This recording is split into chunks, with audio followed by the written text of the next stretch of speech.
ഇവാഞ്ചലിയും അനുദിന സുവിശേഷ വിചിന്തനം. വിശുദ്ധ മത്തായിയുടെ സുവിശേഷം 12-ാം അധ്യായം 46 മുതൽ 50 വരെയുള്ള തിരുവചനങ്ങളാണ് നമ്മുടെ തിരുവചന ധ്യാന വിഷയം.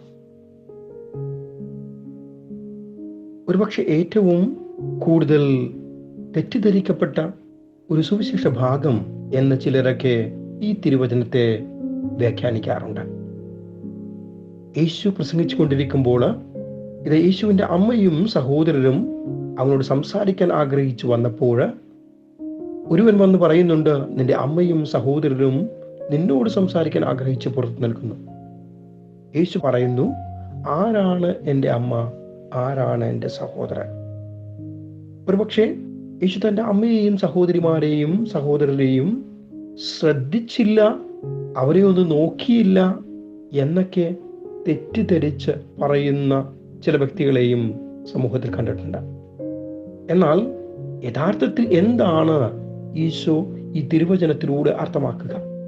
ഈശോ പറയുക, ആർക്ക് എൻ്റെ അമ്മയും സഹോദരരുമായി മാറാൻ കഴിയും? ആരാണ് യഥാർത്ഥത്തിൽ എൻ്റെ അമ്മ, എൻ്റെ സഹോദരൻ?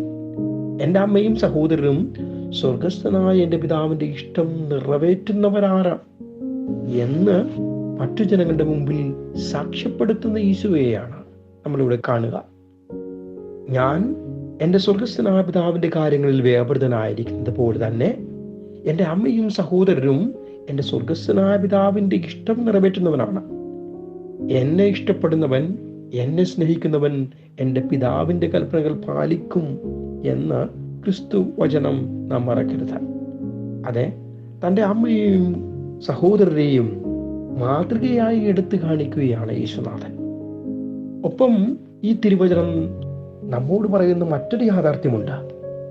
നിനക്കും എൻ്റെ സഹോദരനും സഹോദരിയും അമ്മയും ഒക്കെ ആയി മാറാം. എങ്ങനെ? സ്വർഗസ്ഥനായ പിതാവിൻ്റെ ഇഷ്ടം നിറവേറ്റിക്കൊണ്ട്. നമുക്കൊക്കെ മുന്നിൽ വലിയൊരു വീതി ഒരുക്കി തന്നിരിക്കുകയാണ് യേശു. എൻ്റെ സഹോദരനും സഹോദരിയും ഒക്കെ നിനക്കാകാൻ കഴിയും, നീ എൻ്റെ സ്വർഗസ്ഥനായ പിതാവിൻ്റെ ഇഷ്ടം നിറവേറ്റിയാലെന്ന്. വലിയ കാര്യങ്ങളൊന്നും ചെയ്യണ്ട, പിതാവിൻ്റെ ഇഷ്ടം നിറവേറ്റിയാൽ മാത്രം മതി എന്ന്. പലപ്പോഴും വലിയ കാര്യങ്ങളിലൂടെ പലതും നേടിയെടുക്കുവാൻ ആഗ്രഹിക്കുന്നവരാണ് നമ്മളൊക്കെ.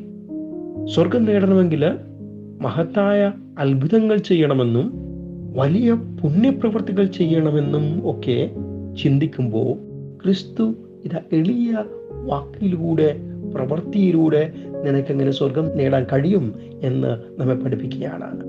നിനക്കെൻ്റെ സഹോദരനാകാൻ, സഹോദരിയാകുവാൻ, അമ്മയാകുവാൻ, അപ്പനാകുവാൻ കഴിയും എൻ്റെ സ്വർഗസ്ഥനായ പിതാവിൻ്റെ ഇഷ്ടം നിറവേറ്റിയാൽ. അതെ, സ്വർഗം നിനക്ക് അരികിലുണ്ട് എന്ന് പഠിപ്പിക്കുന്നു ഈശ്വനാഥൻ. നമുക്ക് ഈ തിരുവചനം ശക്തിയാകട്ടെ, ഉത്ബലം നൽകട്ടെ. സ്വർഗസ്ഥനായ പിതാവിൻ്റെ ഇഷ്ടങ്ങൾ നെഞ്ചോട് ചേർത്ത് പിടിച്ചുകൊണ്ട് മുന്നേറുവാൻ സാധിക്കട്ടെ. ആമേൻ.